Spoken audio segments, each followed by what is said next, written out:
Now we are going to discuss about Kubernetes deployments, and this is one of the most important object in Kubernetes.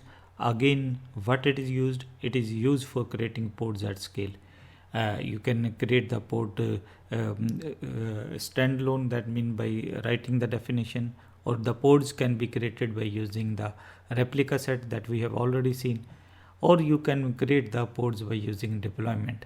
Deployment behind the scenes created replica set, and replica set manages the pod. That means again this object is used for creating pods at scale. So till now what we have done, we have seen how to create the pods and replica set. The purpose of replica set again was to create pods but with much more efficiency. The manageability and scalability is easier with the replica set, but replica set also suffer from certain drawbacks. Suppose we want to roll out the new version of application which is not efficient with the case of replica set. If we are going to use to solve this major problem of updation of or application or rollout of new version of application, deployment object was created. We can use different deployment strategies such as rolling updates, canary deployment, fixed strategy, blue-green deployment. We will be looking at all these things. What are the different strategy? And the end purpose of deployment object is again creating pods with greater flexibility and efficiency. When we create deployment object behind the scene, it created replica set which handles the pod. Now let us see how to create the deployment. Again we are going to create one simple deployment pod using deployment hyphen simple. This is the name of the file and this is the definition.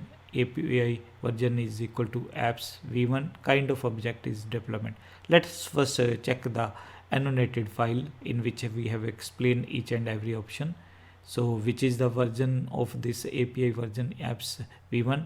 Kind of object can be pod, replica set, deployment. In our case now it is going to be deployment. Then metadata about the deployment.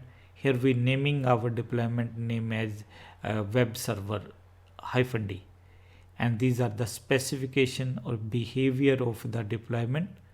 Again we are selector, we are using selector type, we are using match label. Type of selectors you use, we can use match label, also match expression. Same way these both works as they work in replica set. We have discussed these two things in greater detail. Now how many replicas? We want 3 replicas. Again template, that means what will be the structure of the pod, and pod will be having the label nginx web. Apps will be the name of the label, apps equal to nginx web. And what is the specification? Container name is going to be web, image used will be nginx 1.6 alpine, and the port will be we are specifying the port also. Container port will be 80. That means our this nginx web server will be exposing the port 80. And of this template, how many replicas should be created? 3 should be created. And whether this template satisfied the condition or not, that will be decided by this selector. Match label apps is equal to nginx web. Here also the label is apps is equal to nginx. That means these conditions will get satisfied. So 3 pods will get created. So let us see. So how to create that? For that we have run this command kubectl create. That means if you are using the YAML file for creating the objects, once you have created the file, then creating that object is very easy. You have to just run that command kubectl create -f, and you have to specify this file.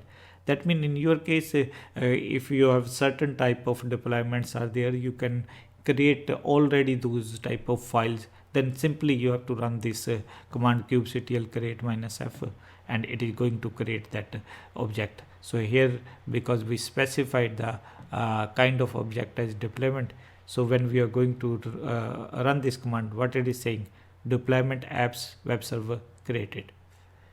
Now this we have already explained. So how to get the information about the deployment? So we are going to specify kubectl get deployment / web server. So it is giving us the information that this is the deployment name. 3 out of 3 are ready, those code, and up to date, available. And when we are going to say kubectl rs, look at this. Automatically, when we create the deployment object, automatically one replica set gets created. And please remember what we did. We named our deployment as a web server -d.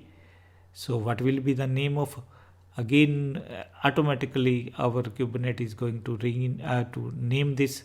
So it will be the name of deployment plus hash of your that file, configuration file of YAML. So this is that means automatically one name will be given. So this is the name of the replica set, and desired 3, current 3, ready 3. That means for managing pod, again this deployment objects creates that replica set. And kubectl get rs rc was earlier used. Replica controller was one, replication controller was one object that was earlier used, but these days we do not use. Instead of this we use rs. So it is showing no, what we should have written here, rs. That means rs, it is showing there is no rc. That means by default your deployment is going to create replica set, not the earlier type of object that was replication controller. And kubectl get pod wide, it is showing you. And look at the again pods. That means your deployment name, then the hash of that for creating the replica set, then unique value is this. So these are the 3 pods running. These are the IP address of those pods, and 2 pods are running on worker 2 and 1 on worker 1. And this is the graphical representation. That means we created the deployment object. What we selected? Selector was apps is equal to Nginx app. And it created one replica set with the name plus added certain hash value. How many replica it is controlling? 3. And what is the label on that pods? Our apps Nginx web, app Nginx web. This is the name of the pod, name of the pod, name of the pod, and this is the IP address of the pod. And from where we have created this pod, the container was created from this image and the name of the container. So in our case, the benefit of performing the experiment, then taking the screenshot, then creating the videos, the advantage is that now we know what will be the name of that pod, what are the IP address has been given, what is the name of the replica set. So we can diagrammatically explain in better way. The other approach could have been we are running the commands, observing the output, but then we will not be able to create the proper diagrams.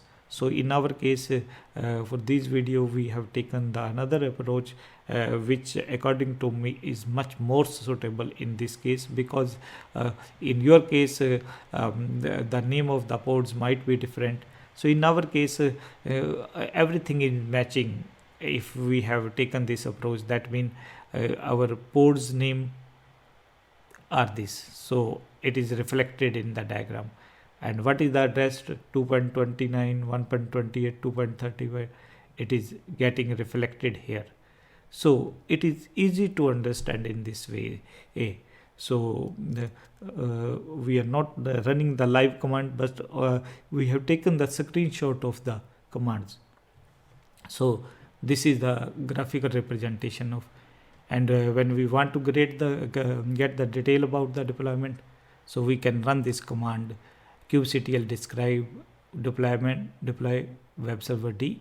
So it is showing that this is the name of deployment and created time, labels, because we have not given any labels to the deployment. No need for giving the labels to deployment. We need to give the labels to the pods. And selector is this, and a replica set, replicas 3, and 3 desired, 3 available. And look at this strategy type. By default we have not specified any strategy, so it is showing that strategy, if you are not going to choose, that is rolling update. That we are going into very great length. What is rolling update, what is fixed strategy, that we are going to discuss. And this is the rolling update strategy.